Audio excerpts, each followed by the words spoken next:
Tyre कंपनियों पर नज़र डालते हैं, वहां पर आज तेज़ी दिखी है। सीएट यहाँ पर 4.5% की तेज़ी।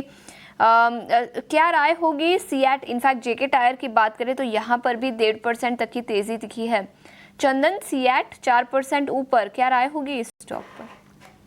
बिल्कुल, देखिए हमने टायर स्टॉक्स पे पूरा एक टेक चेक किया है और मैंने एक पूरा रिपोर्ट इसमें बनाया हुआ है कि कैसे टायर सेक्टर है वो परफॉर्म करेगा। देखिए, सबसे पहले तो ये ध्यान रखना जरूरी है कि रबड़ के प्राइस में डिक्लाइन देखने को मिले मेजर। और मैं जस्ट उस रिपोर्ट को गो थ्रू करता हूँ to get more view on tyre, क्योंकि कहीं ना कहीं एक थीमेटिकल और ये सीजनल एक पिक रहेगा पूरा सेक्टर। दो तीन चीज ध्यान रखें कि क्रूड और रबर दोनों के प्राइस में साफ डिक्लाइन देखने को मिला है। क्रूड लगभग 17% गिरा है और नेचुरल रबर लगभग 13% गिरा है। ये हम बात कर रहे हैं जन टू लेके मार्च क्वार्टर की। और कहीं ना कहीं क्रूड के प्राइस में 1% डिक्लाइन होता है तो 8 to 10 बिप्स यहाँ पे बेनिफिट होने के चांसेस यहाँ पे रहते हैं इन बिजनेस पे। और रबड़ और क्रूड के डिक्लाइन है वो कहीं ना कहीं पॉजिटिव सेटअप यहाँ पे दिख रहे हैं।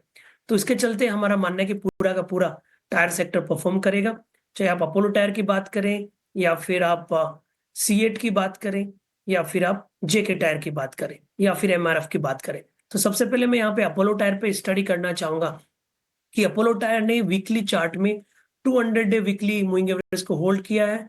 आरएसआई ने एक फॉलिंग स्लोप ट्रेंड लाइन को सरपास किया है और उसके अलावा यहाँ पे एक हाई टॉप हाई बॉटम के सीक्वेंस बने हैं। सीएट में बात करें तो सीएट में लगातार पिछले 5-6 वीक से हाई टॉप हाई बॉटम बन के वीकली और मंथली चार्ट पर ब्रेकआउट है और इनफैक्ट सीएट अपने न्यू लाइफ टाइम हाई पे है।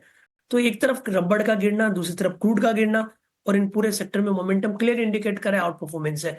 पोजिशनली मेरा मानना है कि 3200 के सपोर्ट से 4000 प्लस तक के टारगेट सीएट में बनने चाहिए। इमीडिएट बेसिस पे बात करें तो 3420 के सपोर्ट से 3680 तक के टारगेट सीएट में बनने चाहिए।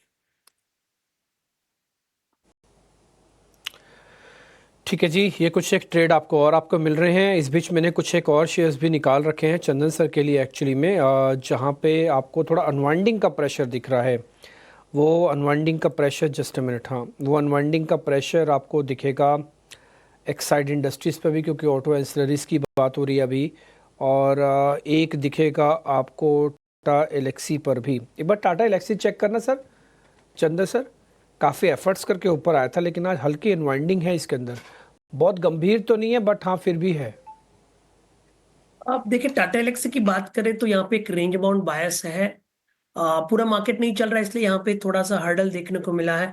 बट अभी भी पिछले 7-8 दिनों का एक ट्रेडिंग रेंज बाउंड बायस है। ऊपर के लेवल पे आप देखोगे तो 5880, 5950 एक मल्टीपल सप्लाई जोन है। नीचे में कहीं ना कहीं 5550-5600 सपोर्ट का काम करेगा। तो हल्का सा डिप आ सकता है। स्ट्रक्चर थोड़ा सा मोमेंटम रुका है बट बड़ी डिक्लाइन यहाँ पे देखने को नहीं मिली है। और डीपीसी जो आपने बैंक निफ्टी की पुट की बात कर रहे थे हम यहाँ पे, उसमें भी स्पट देखने को मिल रहा है। और मैं देख रहा हूँ जो 54,000 की पुट अपने बात की थी लगभग 600 के आसपास, पुट में स्पट देखने को मिल रहा है लगभग 655-660 के आसपास वो पुट चल रही है। तो सिलेक्टिव काउंटर पे आप अवॉइड कीजिए, हल्का सा बेरिश व्यू इस बाजार में वापस एडवांस डिक्लाइन रेशियो पे ध्यान रखें और चुनिंदा काउंटर ये है जहां पे तेजी देखने को मिल रही है।